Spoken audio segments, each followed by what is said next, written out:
riding bikes to work, installing solar panels, saving water with drought-tolerant landscaping. All this and more is what people, businesses, and local leaders all over Long Beach are doing already to help reduce greenhouse gases, the main cause of climate change. But to be fully prepared for the changes it will bring to our city and make a difference, we need to work together as one community with one plan. That's why the city is embarking on a year-long outreach program to share information, gather ideas, and create a long-term climate action and adaptation plan that comprehensively details how we, as a community, will best prepare for our future. How do we prepare our infrastructure and our communities to be ready for that, to make sure we're safe?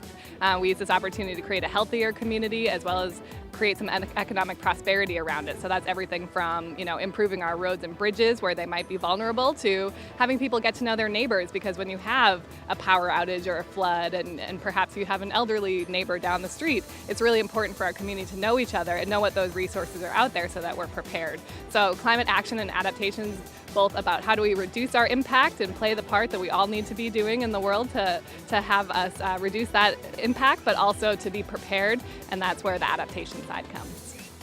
During the kickoff event at MLK Park on June 2nd, over 100 people had the opportunity to learn from experts who've been gathering local emission data, determining area-specific vulnerabilities, and most importantly, talking about potential solutions to this new environmental reality in Long Beach, where extreme weather conditions will probably become more frequent and more intense.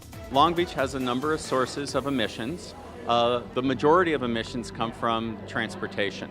In this room, we're talking about reducing emissions. The other room is just as important, which is talking about what climate change and the impacts of climate change are going to be on the people of Long Beach. Our population is going to increase. We need public transit. So, yeah, it's good that the city is involved in this. Long Beach is a car-dependent city. Most of the city can't get by without owning a car, and you saw from the presentation that more than 50% of our emissions comes from transportation. And so we have to rethink our transportation infrastructure and do more public transit, do more biking, do more walking. And it's going to be a big change in the way that the city has its infrastructure. In addition to listening to experts and providing feedback, the community event included a sustainability resource fair with over 15 exhibitor booths that offered free health screenings, options for lowering utility bills, and tours of the Long Beach Peace Garden. Throughout the day, one key theme emerged, namely that climate change will impact different parts of Long Beach in different ways. While some neighborhoods may see more flooding, others may experience higher temperatures. And with data showing that the most heavily impacted will be marginalized residents and communities, it's essential that we prioritize our plans to ensure residents of all ages, including our youth, are part of this vital conversation that will directly affect us for generations to come.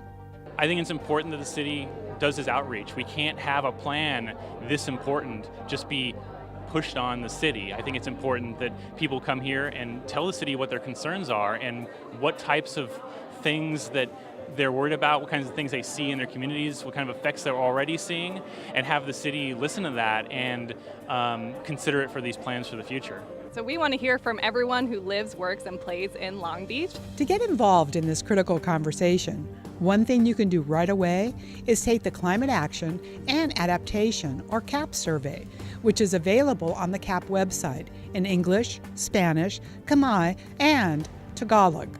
You can also check out the website to get the latest information on upcoming CAAP events.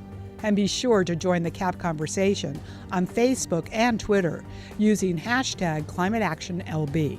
So please, take the survey, attend some of these community events, and participate in the conversation on social media to help us make sure our city is a great place to live, work, and play for generations to come.